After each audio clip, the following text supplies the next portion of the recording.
tudo que está cristalizado, tudo que está engessado, né, a gente entende como adoecido, né? Então, eh, se não flui, se o movimento não flui, se a energia não flui, a gente entende que tem um adoecimento, né?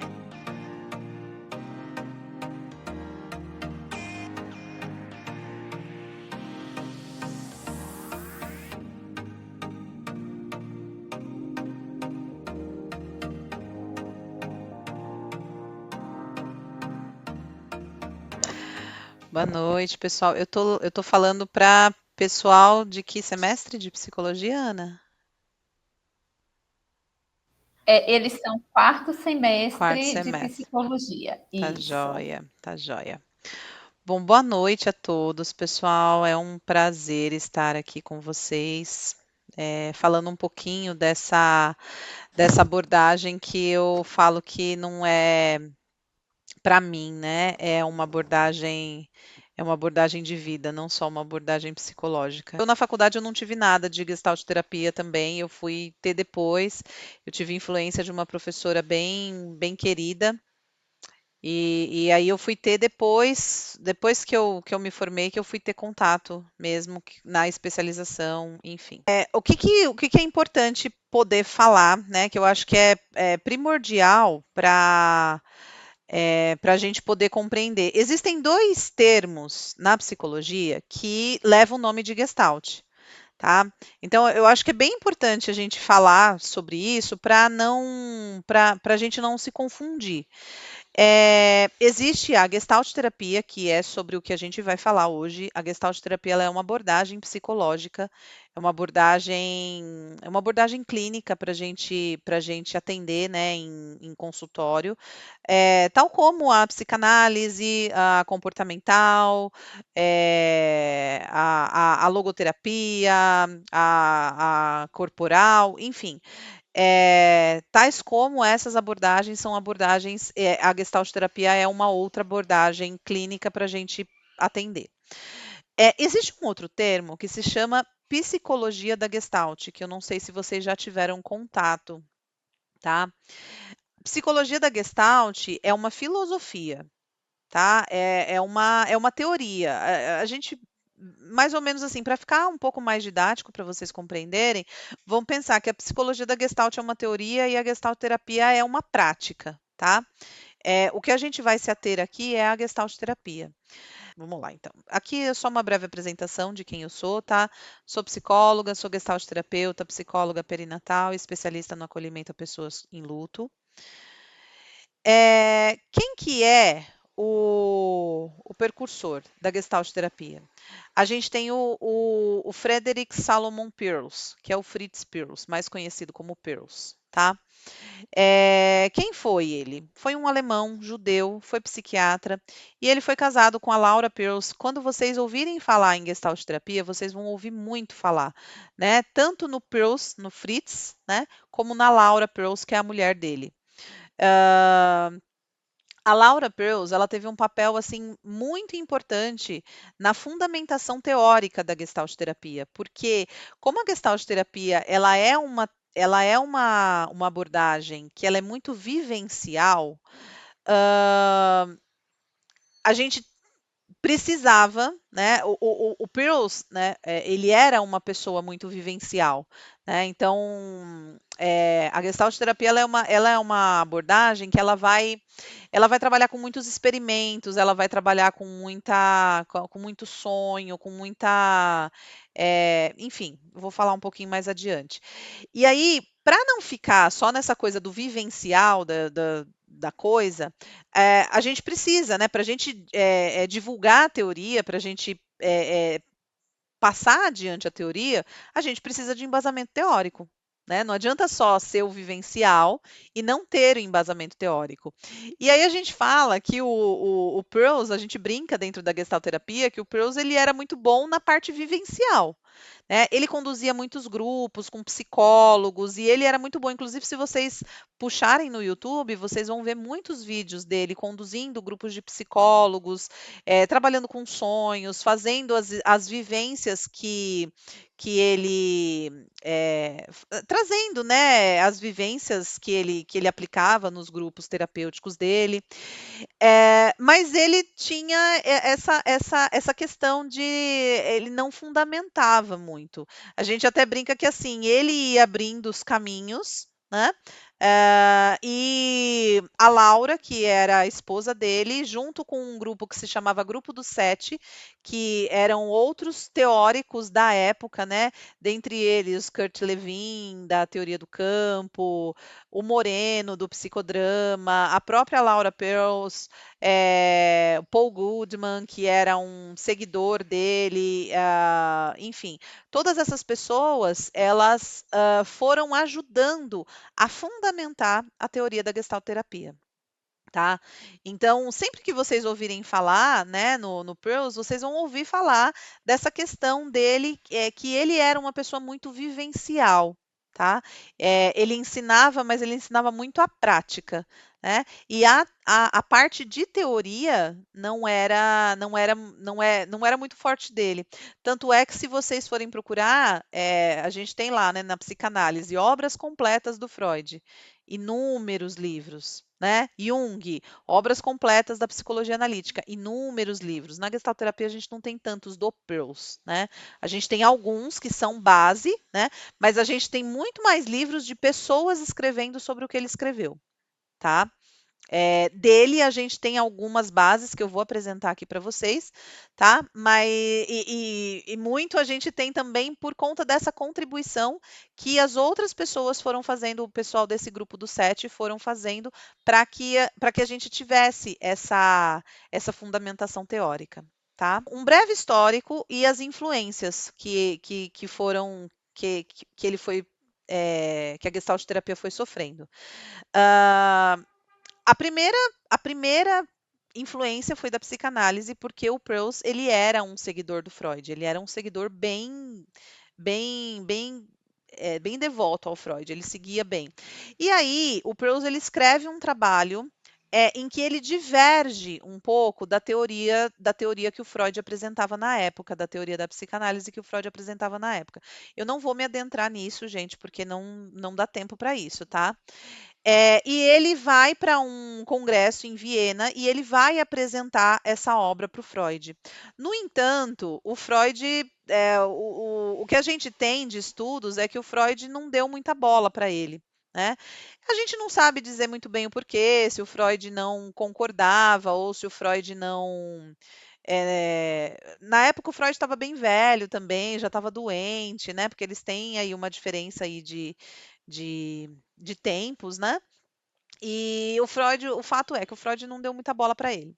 E nisso que o Freud não dá muita bola para ele, o Peirce, ele rompe com o Freud e aí ele fala, então eu vou criar a minha teoria. E aí que surge o primeiro livro do Peirce, né, falando, né, não veio ainda com esse nome, mas veio como uma nova teoria, uma nova possibilidade de abordagem teórica dentro da psicologia.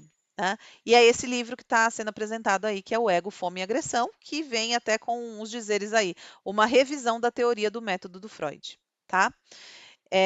Esse é o primeiro livro, é o livro que é o carro-chefe da Gestalt terapia, é o primeirão que é publicado pelo Peirce. Tá?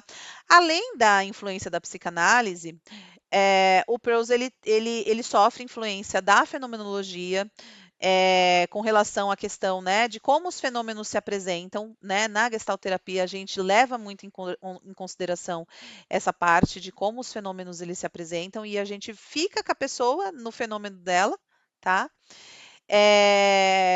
Influências do existencialismo, do humanismo, do psicodrama, né? Moreno era uma das pessoas que faziam parte do grupo do Sete.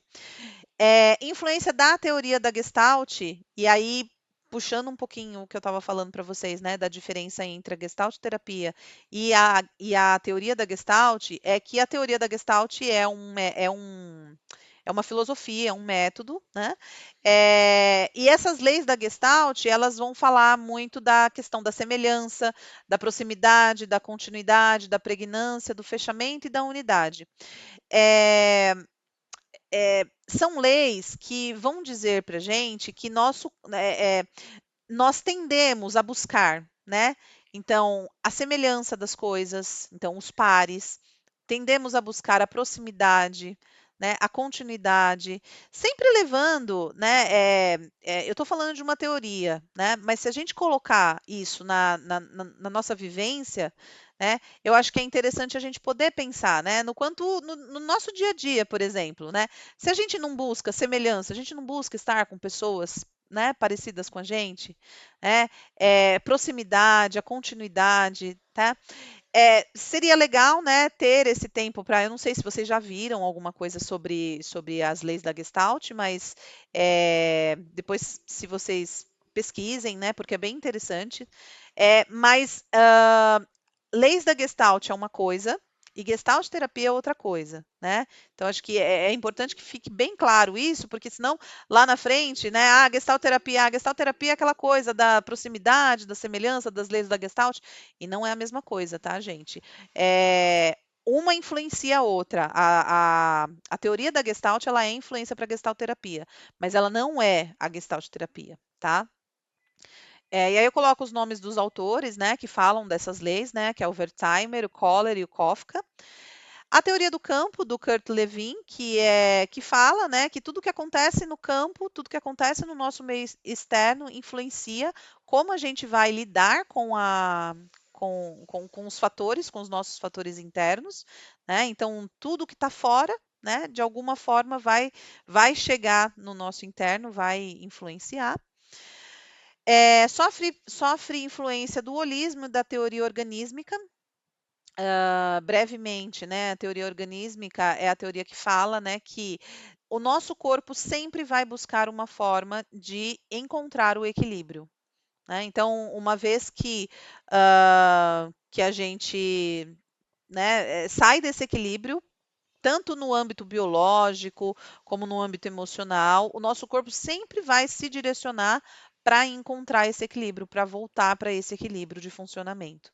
Tá? E aí vamos pensar, né, que a depender da situação que a gente passa, voltar para esse equilíbrio, a gente tem um gasto de energia muito grande, né? E aí mora, né, o sofrimento existencial muitas vezes. Né? Porque a gente quer voltar para aquela situação que a gente tinha antes, aquela situação de estava tudo bem, estava tudo caminhando bem, e muitas vezes a gente não consegue porque a gente está gastando muita energia para isso, mas a gente sempre tende a voltar para esse equilíbrio, tá?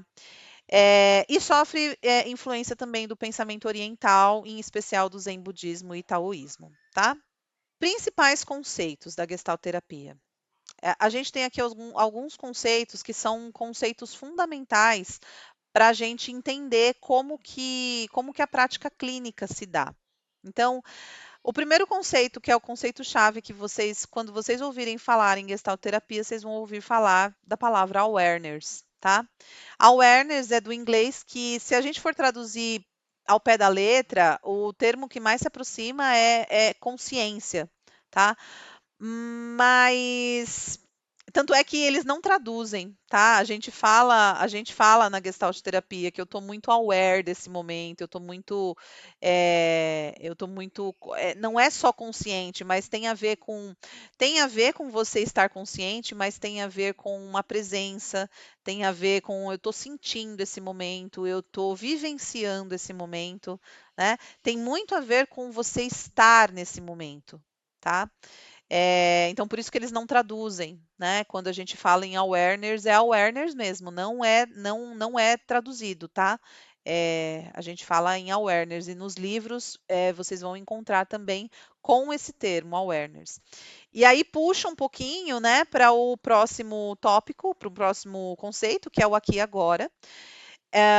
Gestalt terapia é uma abordagem que é como ela é muito vivencial, a gente trabalha muito o presente, tá? A gente trabalha muito o que eu tenho no aqui e agora.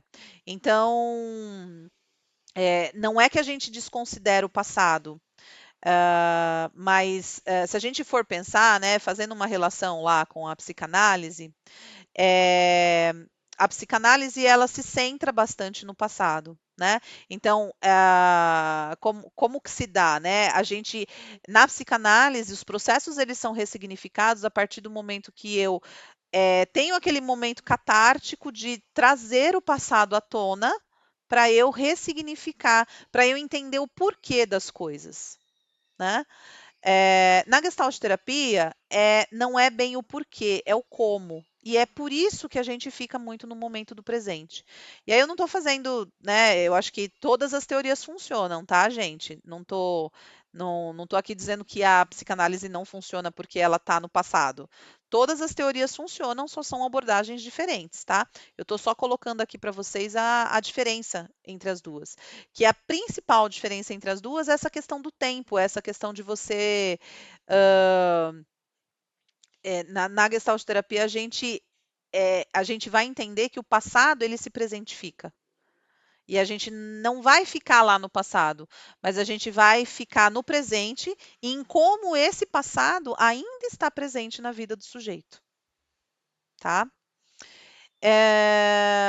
O contato é o quanto eu consigo estabelecer contato com todas essas questões, né, lá do passado que me fizeram sofrer, né, que muitas vezes eu carrego para o meu presente, às vezes eu não entendo que essas questões elas são elas que estão me fazendo sofrer, mas aí a gente tem lá, né, a gente tem um gasto de energia, então, sei lá, a gente acorda cansado e não sabe por quê, a gente está exausto e não sabe por quê, e muitas vezes é porque a gente vai carregando questões, né, que a gente viveu lá no passado, a gente vive ainda? Não, não vive. Só que a gente ainda não conseguiu dar um fechamento, que é o que a gente chama na Gestalt terapia, que é fechar a Gestalt, tá? Que aí eu vou explicar já já para vocês que é completar o ciclo de contato. A gente fala muito disso, né? A fronteira de contato, ela é a fronteira, né, que a gente estabelece entre o mundo interno e o mundo externo. Então a gente entende que o indivíduo saudável é aquele indivíduo que não se isola demais, né, mas também não vai para o mundo demais, né? É aquele indivíduo que consegue é, fazer as duas coisas de acordo com a necessidade, ter esse movimento de acordo com a necessidade. Autorregulação organísmica, eu expliquei um pouquinho no slide passado, né? Que é a tendência que a gente tem de sempre voltar para o equilíbrio. Autossuporte e heterossuporte. Autossuporte é os nossos próprios recursos internos. A gente sempre pensa que assim, a gente sempre vai começar, quando o indivíduo procura a gente no consultório, é porque ele está com o autossuporte dele muito, muito, muito fragilizado, muito escasso, muito precário. Ele não tem recursos, né? Ele não tem tantos recursos para lidar com algumas situações. E aí ele vai buscar a terapia, por exemplo, e a terapia ela pode funcionar como um heterossuporte, é um suporte que está fora. Então, o heterossuporte ele sempre vai vir no intuito de a pessoa ela fortalecer o autossuporte dela, tá? O ajustamento criativo, que são os ajustamentos que a gente faz em relação a cada situação, de acordo com o que cada situação nos apresenta. A gente vai buscar se ajustar de acordo com o que a gente tem ali naquele momento do aqui e agora.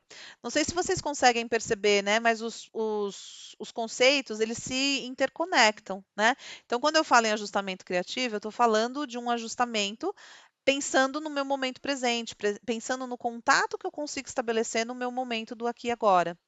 Eh, o trabalho, né, o trabalho na clínica com a Gestalt terapia, ele vai girar muito em torno disso e a gente vai tentar convidar os nossos pacientes a olharem para a situação que eles têm e a partir dela eles poderem transformar isso, eles poderem fazer alguma coisa com ela, com a situação e não é, e não só essa coisa da compreensão do porquê, né? A gente entende que vai além disso, tá?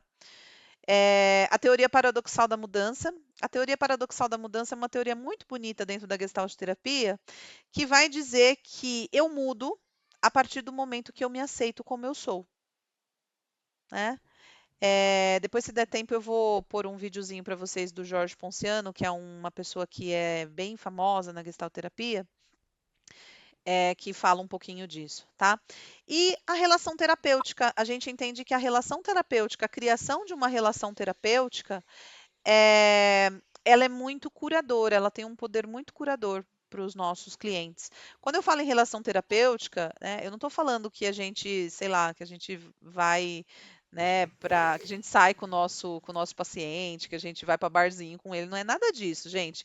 É a relação que é estabelecida dentro do consultório, que é uma relação de cuidado, é uma relação de afeto, é uma relação olho no olho, né? E aí tem, de novo, né, uma das diferenças da Gestalt terapia é que, basicamente, né, é uma terapia de contato. Sendo uma terapia de contato, a gente não vê sentido em terapia com divã, né? A pessoa que fica sentada, a gente fica sentado atrás da pessoa, a gente não tem contato visual com a pessoa, a gente só está escutando, a pessoa não vê a gente.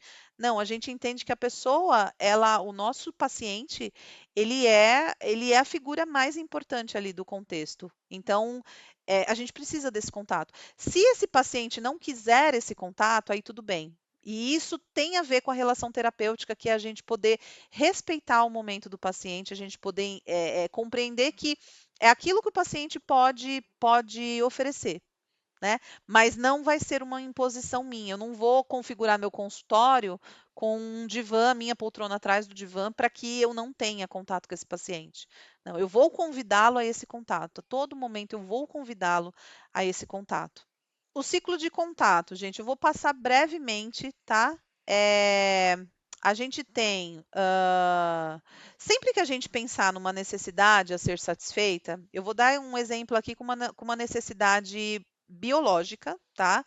Fisiológica, mas levem isso porque é mais fácil, é mais didático de explicar, mas tentem levar isso para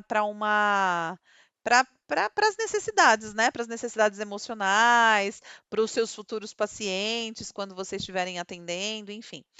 Então, esse modelo de contato, ele é de um cara que se chama Joseph Zinker.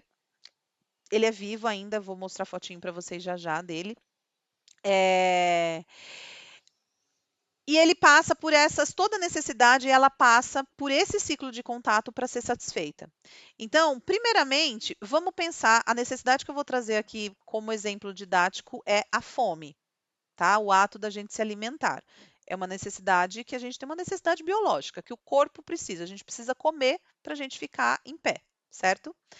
Eh, eu tô aqui dando aula para vocês, estou aqui, né, passando aí o conteúdo, e aí eu tô percebendo aqui, né, tô numa boa, tô num momento de retração, em que eu não tô sentindo incômodo nenhum, é esse momento de retração. De repente, vem uma sensação no meu corpo, uma sensação que vai me contar alguma coisa, tá? Eu vou falar muito do meu momento presente, tá, gente? Eu tô com uma sensação aqui no meu estômago, né? Um buraco no estômago, que eu estava no consultório atendendo, eu vim para cá para atender aí o convite da Ana, e eu não jantei ainda, tá? Imagino que muitos de vocês ainda não tenham jantado também. E aí fica aquela sensação no estômago, aquele buraco no estômago que vai dizer para mim que, opa, não jantei, tô com fome. Quando eu dou nome para isso, para essa sensação, quando eu dou nome, eu estou num momento de awareness. Eu me dou conta, é um dar-se conta, né, dessa sensação, desse momento. Aí eu fico aware de que eu estou com fome, né? Aí eu vou para a mobilização da energia. O que que é a mobilização da energia? Eu estou pensando aqui, a hora que eu terminar a aula, eu vou lá na minha cozinha, eu vou ver o que que tem de janta, eu vou começar a me mobilizar para ir em busca do alimento. Misericórdia. Fiz isso. É difícil, né? Falar de comida, né? Quando a gente está com fome. Fiz isso, aí eu vou para minha ação, que eu vou para minha ação, que é Liga a câmera. o ato de comer. né? Quando eu sento para comer. Quando eu vou comer, eu posso ou não entrar em contato com essa comida. Né? Eu posso só comer para satisfazer minha fome, ou eu posso comer saboreando a comida, entrando em contato com experiências que essa comida já me trouxe em algum momento, tá? Satisfiz a minha necessidade, eu volto para o movimento de retração que a gente começou no ciclo de contato lá no começo. Então, a autorregulação organísmica aqui, a gente pode dizer que ela está completa. Quando a gente fala assim na Gestalt, né? Quando tudo corre bem, a gente fecha esse ciclo. Então, eu percebi uma necessidade, identifiquei uma necessidade, mobilizei a minha energia para satisfazer a necessidade, satisfiz a necessidade, pronto, ciclo completo, ciclo fechado. Geralmente são as pessoas que chegam para a gente? Não. As pessoas que chegam para a gente são pessoas que estão com essas necessidades para serem satisfeitas. Né? Então, uma necessidade de sentir-se visto, uma necessidade de ser amado, uma necessidade, todas as demandas que chegam para a gente aí no consultório e que a gente vai, né, investigar em processo de psicoterapia e tudo mais. Só para dar um apanhado de quem são as pessoas que hoje em dia são mais, elas difundem mais o conhecimento da Gestalt terapia pelo Brasil, tá? Apesar de eu ter colocado aqui no Brasil e ter colocado Joseph Zinker, que esse cara que é o criador do ciclo de contato que eu falei no slide anterior, ele mora nos Estados Unidos, mas ele é colaborador de um instituto, do Instituto de Gestalt aqui de São Paulo. Então, pelo menos uma vez por ano ele está por aqui, fazendo workshop no instituto. É, eu não tenho conhecimento se ele vai para outros institutos no Brasil, tá? Mas eu sei que aqui no Instituto de São Paulo ele vem, tá? E aí a gente tem a Lilian Frazão, que também é uma figura muito conhecida, que viaja o mundo todo para, né, expandir aí a gestalterapia. A Selma Ciornai, o Jorge Ponciano, a Karina. Karina foi minha professora de faculdade, ela que foi minha ela que me iniciou dentro da gestalterapia. A Karina e a Lilian, elas têm uma coleção que se chama Coleção em Gestalterapia, que são, se eu não me engano, 8 volumes, que são as obras mais recentes que a gente tem, que dá uma apanhada assim bem geral, bem geral não, bem aprofundada assim dentro das questões, né, disso que eu estou trazendo para vocês rapidinho, tá? A gente tem o Enio também, o Enio fala muito sobre ansiedade, Gestalt terapia é um dos carros-chefes de estudo dele. E a Sheila Anthony e a Rosana Zanella, que são pessoas muito conhecidas dentro da gestalterapia na psicoterapia infantil. O que, que é, né, essas vivências em gestalterapia? A gente fala muito do experimento, tá, em gestalterapia. Ai, gente, eu não falei da Bíblia da Gestalt, peraí. Eu mostrei, mas eu. Aqui, ó. Esse livro aqui, ó, que eu trouxe os principais conceitos, esse livro aqui que se chama Gestalt Terapia, é a Bíblia da Gestalt. Nele estão contidos todos esses conceitos que eu apresentei para vocês agora. É o livro que se o ego, fome e agressão foi o carro-chefe, e esse vem com um nome de Gestalt terapia. Esse é o carro-chefe com um nome de Gestalt terapia. Agora falando um pouquinho, né, dos experimentos. O Perls, ele era uma pessoa muito vivencial, então ele trazia muitos experimentos para o trabalho dele, tá? Aqui eu estou colocando somente alguns mais famosos, mais conhecidos, mas tem esse livro, Tornar-se Presente, que é um livro bastante conhecido do John Stevens, que traz muitos experimentos para a gente poder aplicar em consultório, né, com os nossos pacientes. Ah, não tem uma coisa pronta, tá, gente? O experimento, ele vai muito de acordo com a necessidade e com aquilo que a gente sentir lá com o pessoal, tá? Posso disponibilizar, sim, tá? Depois eu passo para a Ana e a Ana passa para vocês, tá?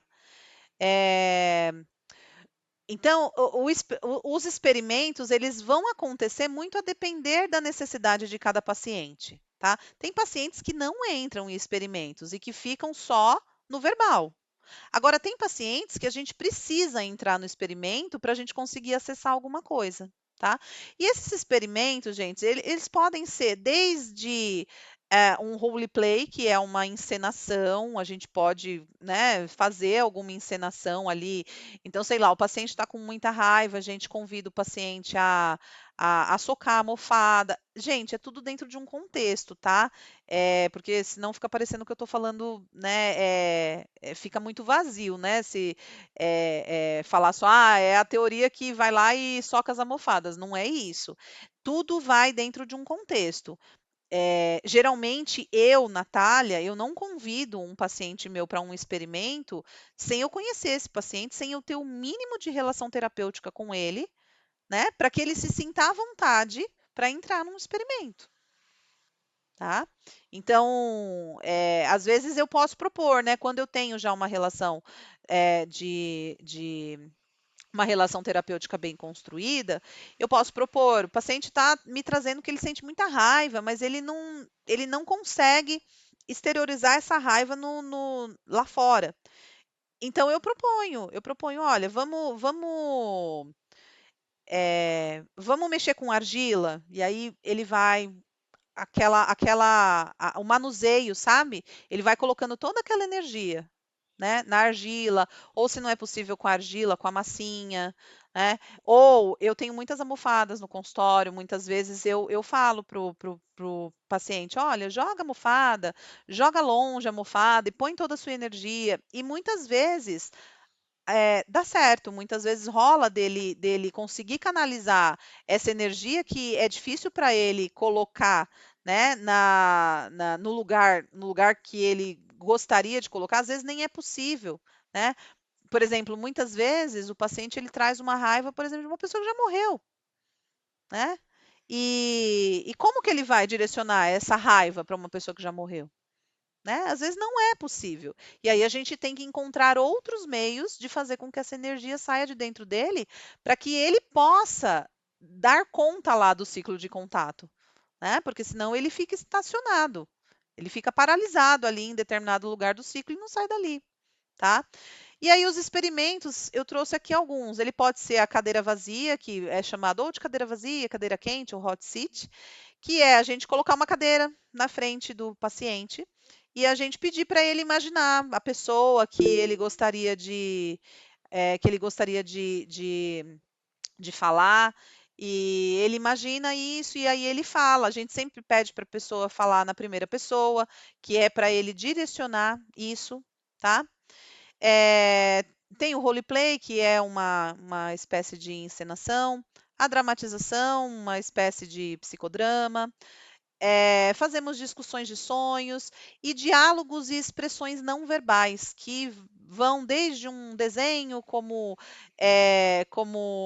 jogar um jogo, como mexer na massinha, na argila, caixa de areia, enfim, todas essas questões, assim, arte terapia, né, todas essas coisas que fazem com que eu tire a energia que está fazendo com que eu fique ali interrompida em algum lugar do ciclo, com o experimento eu posso dar conta de canalizar essa energia para algum lugar, tá? Teve alguém que levantou a mão, eu não sei se deixa para depois, Ana, termino aqui. Josivan, você quer fazer alguma pergunta? Pode abrir o microfone. Ô, Pro, boa noite. Boa Deixa, noite. a minha pergunta é a seguinte: na questão do saudosismo, quando a pessoa tem algum problema com alguém, por exemplo, defunto, né? Ele tem uma raiva de alguém que já morreu. Uhum. É, existe alguma técnica, alguma ferramenta mais apropriada para se tratar de um paciente desse, ou isso é uma coisa subjetiva? Então, sim, a gente vai precisar sempre avaliar o momento, Josivan, o momento ou com qual paciente que a gente está.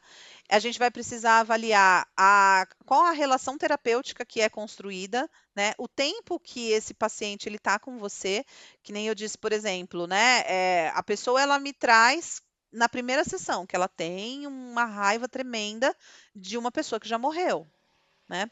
eu não vou utilizar nenhum instrumento numa primeira sessão. Numa primeira sessão, o que eu vou fazer? Eu vou acolher, eu vou ouvir, eu vou, né? Agora, os instrumentos, não tem um instrumento que seja o correto. Você pode pedir para essa pessoa escrever uma carta, você pode pedir para essa pessoa falar, usar a cadeira, né, a cadeira vazia. Essa técnica da cadeira vazia, ela pode ajudar bastante, mas tudo vai depender, que nem, por exemplo, eu já atendi pacientes que têm uma facilidade, né, de encenar, né? Tem essa facilidade de se comunicar. Então, se ele tem essa facilidade de se comunicar, eu posso usar uma cadeira vazia com ele, por exemplo, uma encenação. Agora, se eu percebo que é um paciente que tá lá com aquela raiva, mas é um paciente mais tímido, é um paciente que não vai entrar num experimento de cadeira vazia, né? Eu vou propor para ele, ele vai ficar com vergonha de mim. Ele não vai querer fazer. Não vai adiantar para ele. E também não vai adiantar eu ficar forçando também, porque a gente só vai causar mais angústia no paciente.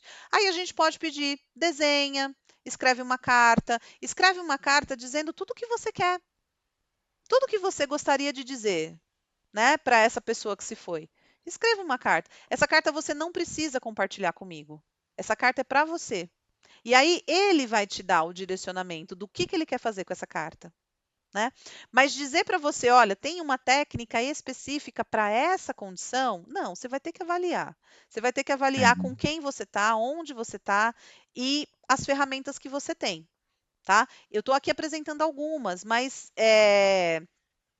já aconteceu, por exemplo, de eu fazer uma espécie de meditação com o cliente quando eu via que ele estava que ele estava precisando, né, se conectar de novo com ele, de eu fazer um exercício para ele se conectar com o aqui e agora, né? E depois de fazer esse exercício, o paciente falar, não, estou me sentindo mais leve, estou sentindo que eu tô mais presente, estou mais aqui no aqui e agora. E aí eu peço, faz um desenho, né? Eu gosto muito de trabalhar com material gráfico, sabe? Então, no consultório eu tenho desenho, eu não tenho argila, porque a argila, meu consultório é carpete, e a argila eu não tenho como, né, ficar limpando a argila no carpete. Então, eu trabalho com massinha, tá? A gente também tem que olhar, né, para as nossas condições e para as nossas limitações, porque é aquilo que eu falei da fronteira de contato, né? Não dá para a gente deixar entrar tudo, né? Então, tudo vai depender do contexto, tá? Mas eu gosto muito, assim, de trabalhar com material gráfico, de trabalhar com coisas que os pacientes podem manusear, né? Às vezes, eu percebo que o paciente ele está muito ansioso. Eu tenho no meu consultório umas almofadinhas que são bem pequenininhas, que eles podem ficar apertando, né? Então, enquanto eles vão falando, eles vão apertando aquilo, né? Às vezes eles nem se dão conta que eles estão apertando tanto, né? Eu que vou sinalizando isso para eles, né? E aí eles vão, vai tendo, né, essa descarga de energia a partir disso, tá? Mas é isso, né, tem que avaliar a cada momento, não tem uma coisa pronta, né. Na gestalterapia a gente fala que nada é pronto, né, tudo é construção. Para finalizar, gente, essa é a oração da Gestalt. A Gestalt ela tem uma oração que foi criada pelo Pearls, né, que diz: eu sou eu, você é você. Eu faço as minhas coisas, você faz as suas coisas. Não estou nesse mundo para viver de acordo com as suas expectativas e nem você está para viver de acordo com as minhas. Eu sou eu, você é você. Se por acaso nos encontrarmos é lindo, se não, não há nada a fazer. Antes de abrir para as perguntas, é um vídeo bem rapidinho do Jorge Ponciano Não Ribeiro. ocorre cura em terapia. O terapeuta não é aquele que cura. O terapeuta é aquele que cuida. E quando a pessoa se sente cuidada, ela se cura. Então, o processo terapêutico é uma pedagogia do cuidado. É uma pedagogia do amor, da entrega, do encontro. Então, quando o cliente se sente assim, há uma mudança na estrutura dele. Né, eu fiz um mega resumão, né, do que é a Gestalt terapia, de uma breve apresentação, né, da Gestalt terapia. Eu gosto muito desse vídeo, né, eu acho que faz muito sentido, assim, que é isso, né? Não tem cura, né? Tem cuidado, né? E quando uma pessoa ela é cuidada, ela consegue se curar.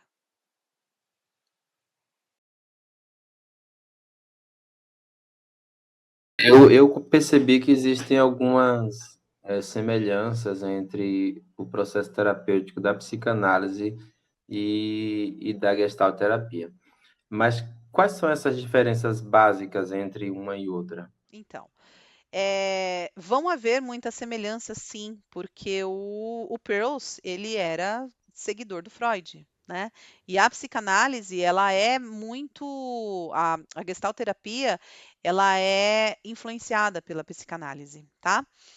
Mas as principais diferenças, tá? Que é importante que você tenha sempre em mente, é que a psicanálise ela vai ficar mais centrada no passado daquilo que o cliente viveu. Então, o processo terapêutico ele vai girar em torno daquilo que o cliente viveu e da possibilidade dele entender o porquê ele é dessa forma, ele está dessa forma, né?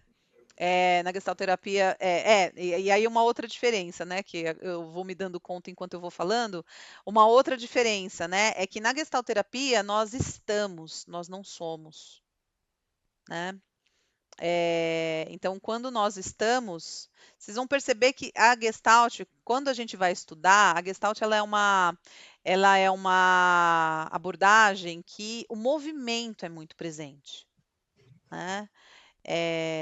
Tudo que está cristalizado, tudo que está engessado, né, a gente entende como adoecido, né? Então, se não flui, se o movimento não flui, se a energia não flui, a gente entende que tem um adoecimento, né? Então, eu acho que é importante entender que, principalmente, tá, a diferença entre a gestalterapia e a psicanálise isso em maneiras bem gerais, tá, gente? Porque se for comparar uma e outra, tem muita diferença, né? Por exemplo, o conceito de self para psicanálise é um, para gestalterapia é outro completamente diferente, né? Na gestalterapia a gente não fala em id, ego, superego, a gente fala em outras coisas, a gente fala de processos de responsabilização, de processos de aqui e agora mesmo, né? Mas basicamente é o tempo onde a gente fica, que é no momento presente, no aqui e agora, e,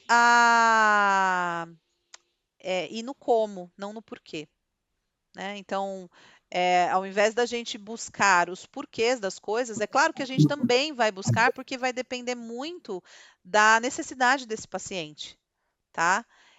Mas a gente sempre vai convidar o nosso paciente a se perguntar, tá, eu tenho isso, o que que eu faço com isso agora? Né? Eu tenho essa dificuldade, o que que eu faço com ela? Quando tem aqui na parte dos experimentos, discussões de sonhos, como é que a Gestalt vê essa questão dos sonhos? Aí a gente teria que ter uma outra aula, viu, Sheila?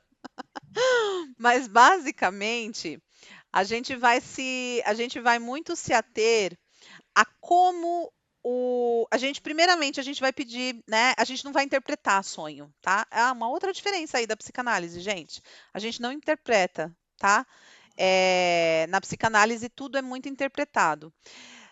Não é que a gente não interpreta na gestalterapia.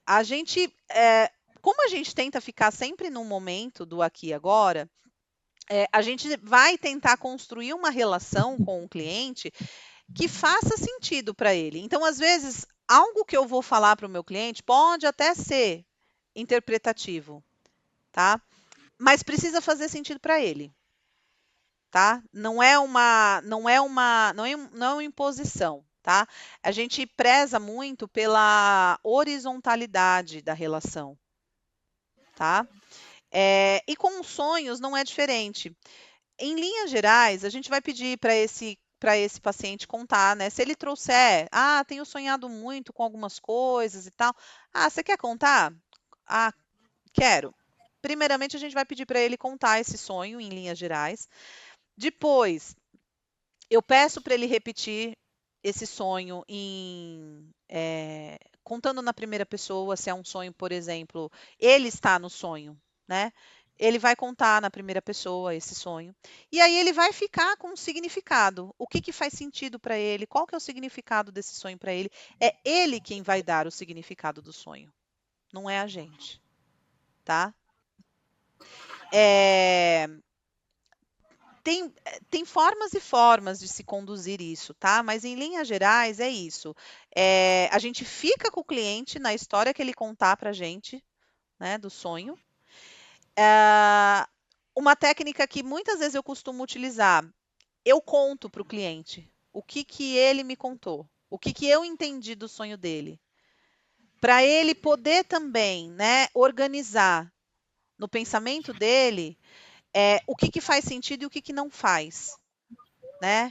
Como ele me contou, né? É isso mesmo, não é? E aí ele vai se dando conta, né, daquilo que faz sentido para ele e do que não faz. Primeiro, eu quero te agradecer por trazer esse conhecimento todo para a gente, viu? Tá agregando muito para a gente, tenho certeza disso. E pelo que eu notei de tudo que você falou aí, eu acho que a Gestalt terapia, eu tenho muito interesse em Gestalt terapia, era a minha primeira abordagem que eu mais me apaixonei, assim, em seguir. Tá sendo consumida agora pela TCC, mas é uma coisa que eu resolvi lá na frente. Mas, enfim, a Gestalt terapia pode ser muito utilizada em teorias de grupos, né? Ou em técnicas de grupos, não é isso? Sim. Porque trabalha com essa coisa da questão da cadeira vazia que você falou, né? Todas essas coisas que a Gestalt trabalha, dá pra trabalhar muito bem. Gente, assim, o trabalho do Pearls, ele foi praticamente todo em grupo. Tudo que o Pearls fez foi praticamente tudo em grupo, tá? Se vocês procurarem vídeos no YouTube, vocês vão ver. É tudo grupo terapêutico, tudo grupo que ele trabalhava com outros psicólogos, né? Então, tudo que eu trouxe aqui para vocês hoje, dá para se trabalhar no atendimento individual, mas dá para se trabalhar em grupo também, em grupo também, né? Dá para trabalhar com elementos gráficos, dá para trabalhar com a cadeira vazia, dá para trabalhar com roleplay, com dramatização, com todas essas coisas, tá? E era o que o Pearls fazia. Inclusive, né, a gente fala que o psicodrama também. O Moreno, ele era um dos integrantes do grupo do 7, tá, gente? Então, Pearls e Moreno, eles viviam ali na mesma. E o Zinker, que eu falei para vocês, do ciclo de contato, e que eu apresentei a fotinho dele para vocês, que eu falei que uma vez por ano ele vem aqui em São Paulo, ele foi paciente do Pearls. Né? Ele está bem velhinho já, ele está bem velhinho, mas ele está assim, super ativo. Eu tive a oportunidade de participar de um workshop dele há uns anos atrás, quando ele veio aqui para São Paulo, né? E ele é um ser assim muito acolhedor, muito é fantástico. Né? Natália, quero te agradecer, tá, por esse momento de compartilhar, né, essa experiência. Eu sempre falo para os alunos que a gente, como você falou no início, né, na graduação a gente vê um pouquinho de cada coisa. Você sabe, Ana e pessoal, né? Tudo que eu falei hoje para vocês eu fui aprender na especialização, porque na faculdade eu não tive nada, tá? Eu tive bases fenomenológicas na faculdade e a Karina, né, que foi quem eu mostrei para vocês, que foi minha professora na faculdade, ela é gestalterapeuta e ela me apresentou a teoria quando eu falei, quero fazer uma especialização, e aí foi assim que eu entrei, né, que eu fui fazer a especialização. Mas eu não tive nada do que eu passei aqui hoje para vocês, eu tive na faculdade. E é bem comum as pessoas não terem. Então, que bom que a faculdade aí está promovendo espaço para vocês terem pelo menos a pincelada. E para quem se interessar, para além de ter essa pincelada, para quem se interessar ainda na faculdade em querer conhecer mais, eu não sugiro que vocês comecem a ler pelo Pearls, tá? Porque é uma leitura mais difícil, um pouquinho mais densa, né? Porque, né, ele é de uma outra época, então. Mas eu sugiro a coleção da Karine e da Lilian, que é a coleção de Gestalt terapia. Se vocês jogarem na internet, vocês vão ver. Você coloca assim, livros, Karina e Lilian Gestalt terapia. Vai aparecer do volume 1 ao volume 8. tá? Cada um tem uma corzinha. Deixa eu ver se é isso mesmo. 1, 2, 3, 4, 5, 6, 7, 8. Isso mesmo, são 8 livros. São 8 exemplares, 8 volumes, tá? Cada volume vai falar de uma coisa. Eu sugiro que vocês. O volume 2 é o volume que fala sobre conceitos fundamentais. Né? O volume 1 vai falar de bases filosóficas e o volume 2 vai falar de conceitos fundamentais.